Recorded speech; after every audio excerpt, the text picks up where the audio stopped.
샬롬 류 선생의 구속사 천국열차 유도수 목사님의 신구약 성경 파노라마를 낭독하는 시간입니다. 지금은 열왕기하 파노라마 21장입니다. 그릇을 엎음같이 하시겠다는 심판 경고.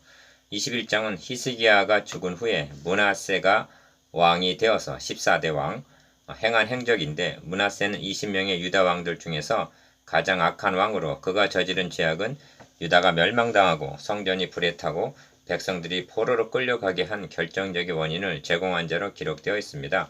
성경은 이 일에 유다의 임함은 곧 여호와의 말씀대로 그들을 자기 앞에서 물리치고자 하심이니 이는 므낫세의 지은 모든 죄 때문이며 라고 말합니다. 24장 3절 하나님께서는 내가 이제 예루살렘과 유다에 재앙을 내리리니 듣는 자마다 두 귀가 울리리라. 내가 사마리아를 잰 줄과 아합의 집을 달인 보던 줄을 예루살렘 베풀고 또 사람이 그릇을 씻어 엎음같이 예루살렘을 씻어 버릴지라 하고 선고하십니다. 12절 13절 그러므로 21장의 주제가 그릇을 엎음같이 하시겠다는 심판 경고가 될 수가 있습니다. 이를 네 단원으로 나누어 상고합니다. 첫째 단원 1절에서 9절 므낫세의 경건치 아니함. 둘째 단원 10절에서 15절 심판의 선고. 셋째 단원 16절에서 18절 므낫세의 불의. 넷째 단원 19절에서 26절 반역으로 죽은 암몬. 첫째 단원 1절에서 9절 므낫세의 경건치 아니함. 므낫세가 왕이 될 때 나이가 12세라 예루살렘에서 55년간 다스리니라. 그의 어머니의 이름은 헵시바더라. 므낫세가 여호와 보시기에 악을 행하여 여호와께서 이스라엘 자손 앞에서 쫓아내신 이방 사람의 가증한 일을 따라서 행했다 합니다. 2절 죄는 크게 두 부류로 나눌 수가 있는데 로마서 1장 18절 첫째는 하나님께 대한 죄인데 이것을 경건치 아니함이라고 말합니다. 둘째는 사람에 대한 죄인데 이것을 불의라고 합니다. 본문은 먼저 므낫세의 경건치 아니함에 대하여 고발하는데 3절에서 7절까지의 열거한 목록을 요약하면 1. 부친 히스기야가 헐어버린 산당을 다시 세우고 2. 바알과 아세라 목장을 위하여 성전에다 단을 쌓고 3절 3. 하늘의 1월 성신을 숭배하고 4. 여호와께서 내가 내 이름을 두리라 하신 여호와의 전에 우상의 단들을 쌓고 4절 5. 아들을 불관대로 지나게 하고 6절 6. 사수를 행하며 신접한 자 박수를 신임하고 6절 7. 또 자기가 만든 아로 새긴 아세라 목상을 성전에 세웠더라 합니다. 7절 이상에서 보는 바대로 므낫세가 범한 죄의 목록들은 경건치 아니함의 백과사전과도 같습니다. 이 점에서 치명적인 죄악은 하나님의 거룩하신 이름을 두리라 하신 하나님의 성전 안에서 우상을 세운 죄입니다. 본문에는 성전에다가 우상의 단을 쌓았다는 말이 3절, 4절, 5절, 7절 등에 반복적으로 나타납니다. 하나님의 성전이 어떤 것이며 무엇에 대한 모형인가? 4절에서는 여호와께서 전에 이르시기를 내가 내 이름을 예루살렘에 두리라 하신 여호와의 성전에 우상 제단을 쌓았다 말씀하고 7절에서는 옛적에 여호와께서 이 성전에 대하여 다윗과 그의 아들 솔로몬에게 이르시기를 내가 이스라엘의 모든 지파 중에서 택한 이 성전과 예루살렘에 내 이름을 영원히 둘지라 하신 7절 성전인 것입니다. 이상 두 절 속에는 이름이라는 말이 다 들어있는데 여호와의 이름은 무엇에도 비할 수 없는 거룩한 이름, 큰 이름인데 에스겔서 36장 21절에서 23절 그 이름을 두신 성전에까지 아세라 목상을 세우고 우상의 단들을 쌓았다면 그 이상 거룩하신 이름, 큰 이름을 더럽힐 것이 무엇이 더 남았단 말인가? 그리고 성전은 임마누엘 하실 그리스도의 모형인데 말입니다. 첫째 단어는 이 백성이 듣지 아니하였고 므낫세의 깸을 받고 악을 행한 것이 여호와께서 이스라엘 자손 앞에서 멸하신 여러 민족보다 더 심하였더라 하고 9절 끝을 맺고 있습니다. 이것이 므낫세의 경건치 아니함입니다. 둘째 단어는 10절에서 15절 하나님의 선고. 여호와께서 그의 종 모든 선지자들을 통하여 말씀하여 이르시되 유다왕 므낫세가 이 가증한 일과 악을 행함이 그 전에 있던 아모리 사람들의 행위보다 더욱 심하였고 또 그들의 우상으로 유다를 범죄하게 하였도다 하시면서 10절 11절 내가 이제 예루살렘과 유다에 재앙을 내리리니 듣는 자마다 두 귀가 울리리라. 내가 사마리아를 잰 줄과 아합의 집을 다림 보던 추를 예루살렘에 베풀고 또 사람이 그릇을 씻어 엎음같이 예루살렘을 씻어 버릴지라고 선고하십니다. 12절 13절. 여기서 우리 모두가 명심해야 할 말씀이 있는데 그것은 사마리아를 잰 줄과 아합의 집을 다림 보던 추라는 말씀입니다.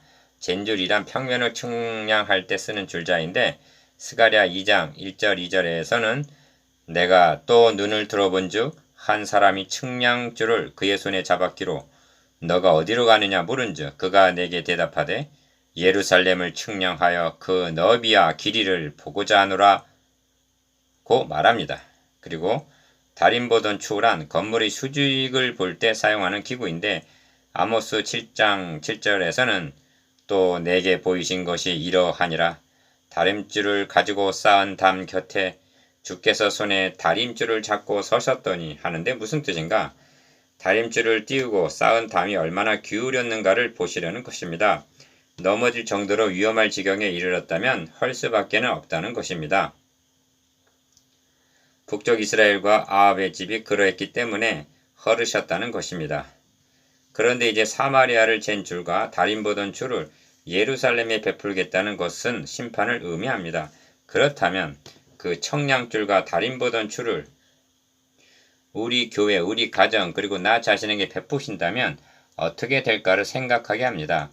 이 점에서 유념해야 할 점은 인간의 죄를 잰 줄과 다림 보던 추라는 표현과 능히 모든 성도와 함께 지식에 넘치는 그리스도의 사랑을 알고 그 너비와 길이와 높이와 깊이가 어떠함을 깨달아 하나님의 모든 충만하신 것으로 너에게 충만하게 하시기를 구하노라 한 에베소서 3장 18절 19절 측량할 수 없는 하나님의 사랑과 더욱 넘치는 그리스도의 은혜를 생각하게 합니다. 사람이 그릇을 씻어 엎음같이 예루살렘을 씻어버릴지라 13절 라고 하시는 데는 이는 이 사랑을 배신한 데에 대한 분노인 것입니다. 이 점에서 다시 한번 이처럼 듣는 자마다 두 귀가 울리리라 한 심판을 당할 수밖에 없게 한 죄가 무엇인가 하는 점입니다. 그것은 윤리가 아닌 신학적인 죄, 즉 메시아 언약을 배신하고 우상을 섬겼기 때문이라는 점을 명심해야만 합니다. 성경은 의인은 없나니 하나도 없다고 단정합니다. 그래서 메시아 언약, 복음이 필요하게 된 것입니다. 그런데 므낫세가 메시아 언약 곧 복음을 부정하고 그 자리에 우상의 단을 쌓았다면 자신의 죄를 자기가 담당할 수밖에 없는 것입니다. 이것이 하나님의 선고입니다. 셋째 단원 16절에서 18절 므낫세의 불의. 므낫세가 유다에게 범죄하게 하여 여호와께서 보시기에 악을 행한 것 외에는 경건치 아니함 또 무죄한 자의 피를 심히 많이 흘려서 예루살렘 이 끝에서 저 끝까지 가득하게 하였더라 합니다. 16절 어찌하여 무죄한 자의 피로 예루살렘에 가득하게 하였는가? 므낫세 우상 숭배 정책을 반대하는 수많은 경건한 사람들을 처형했기 때문입니다. 이는 위에서 말한 대로 사람과의 관계, 즉 불의인데 유념해야 할 점은 경건치 아니함과 불의는 둘이 아니라 결국 하나라는 것입니다. 하나님과의 관계가 바르지 못할 때 불의를 범하게 되고 이웃과의 관계가 바르지 못한다는 것은 하나님께 대하여도 경건치 아니하기 때문인 것입니다. 제사장적인 관점으로 기록하고 있는 역대기에 의하면 므낫세가 하나님께 징벌을 당하여 아수르의 군사들에 의해 셋셋에 결박당하여 끌려가게 되는데 그가 환난을 당하여 그의 하나님 여호와께 간구하고 그의 조상들의 하나님 앞에 크게 겸손하여 기도했으므로 하나님이 그의 기도를 받으시며 그의 간구를 들으시사 그가 예루살렘에 돌아와서 다시 왕위에 앉게 하심에 므낫세가 그제서야 여호와께서 하나님이신 줄을 알았더라고 말씀합니다. 역대하 33장 12절 13절 여기에는 상징성이 있는데 므낫세의 범죄로 말미암아 유다가 징벌을 당하여 포로로 끌려가게 될 것이지만 하나님의 자비로 인해서 남은 자가 포로에서 돌아와 회복하게 될 것을 암시해주고 있기 때문입니다. 여기 우리 모두가 명심해야 할 기사가 있는데 열왕들이 죽은 후에 백성들로부터 어떠한 예우를 받았는가 하는 점입니다. 기억, 아합의 딸과 결혼함으로 악한 왕이 된 여호람이 죽었을 때 성경은 아끼는 자 없이 세상을 떠났으며 무리가 그를 다윗성에 장사하였으나 여호랑의 묘실에는 두지 아니하였더라고 말씀합니다. 역대하 21장 20절 니은 그런가 하면 선한 왕 히스기야가 세상을 떠났을 때는 그를 다윗 자손의 묘실 중 높은 곳에 장사하여 그의 죽음에 그에게 경의를 표하였더라. 역대하 32장 33절라고 말씀합니다. 디귿 그렇다면 므낫세가 세상을 떠났을 때는 어떻게 하였을까요? 그의 궁궐 동산 곧 우사의 동산에 장사되고 21장 18절 즉 다윗 자손의 묘실에는 들이지 않았다는 것입니다. 므낫세 아들 아몬도 마찬가지였습니다. 26절 이를 대하는 여러분의 느낌은 어떠합니까? 이것이 므낫세의 불의입니다. 넷째 단원 19절에서 26절 반역으로 죽은 암몬 므낫세가 죽은 후에 그의 아들 아몬이 대신하여 왕이 되는데 15대죠. 18절 아몬이 그의 아버지 므낫세에 행한 같이 제목이 넷째 단은 반역으로 죽은 아몬이죠. 여호와 보시기에 악을 행하되 그의 아버지가 행한 모든 길로 행하여 그의 아버지가 섬기던 우상을 섬겨 그것들을 경배했다 합니다. 20절에서 21절 그의 조상들의 하나님 여호와를 버리고 그 길로 행하지 아니하더니 하는데 22절 그의 조상들의 하나님 여호와를 버렸다는 말은 궁극적으로는 아브라함, 이삭, 야곱에게 세워주신 메시아 언약을 버렸다는 뜻이 되는 것입니다. 그의 신복들이 그에게 반역하여 왕을 궁중에서 죽임에 23절 여기 다윗의 왕위에도 반역이라는 중대한 사건이 벌어진 것입니다. 북쪽 이스라엘은 거의가 반역으로 말미암아 왕들이 죽임을 당하고 그때마다 왕조가 바뀝니다. 그러나 유다는 달라야만 하는데 반역으로 죽은 왕이 3번 있었습니다. 첫 번은 배은 망덕한 요아스 6년을 성전에 숨어 있던 12장 20절이고 니은 두 번째는 요아스의 아들로 왕이 된 아마샤 14장 19절입니다. 디귿 그리고 세 번째가 므낫세의 아들인 암몬인데 다윗의 집에서는 반역이 있어서는 아니 되는 것입니다. 왜냐하면 하나님께서 다윗에게 너의 집과 너의 나라가 내 앞에서 영원히 보존되고 너의 왕위가 영원히 견고하리라 사무엘하 7장 16절라고 하신 메시아 언약이 있기 때문입니다.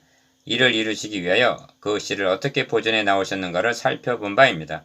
그런데 반역으로 죽임을 당하는 것을 허용하셨다는 것은 하나님께서 아합의 집을 달인 보던 추로 예루살렘을 측량하셨을 때에 만회할 수 없도록 위험한 지경에 이르렀음을 말해주고 있는 것입니다.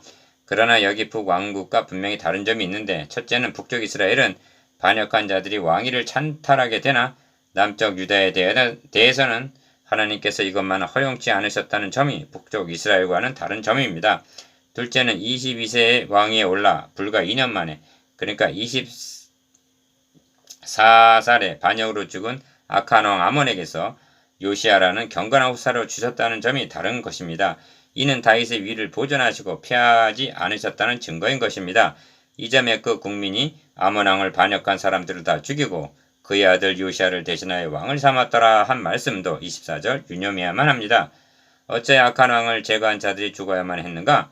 이는 다윗이 말한가? 내가 손을 들어 여호와의 기름 부음을 받은 내 주를 치는 것은 여호와께서 금하시는 것이니 에서 사무엘상 24장 6절 답을 구할 수가 있습니다. 진노 중에서도 언약을 기억하사 왕위를 보존하여 주시고 그 다윗의 왕위를 그리스도에게까지 이루어 주신 누가복음 1장 32절 신실하신 하나님을 찬양합시다. 아멘.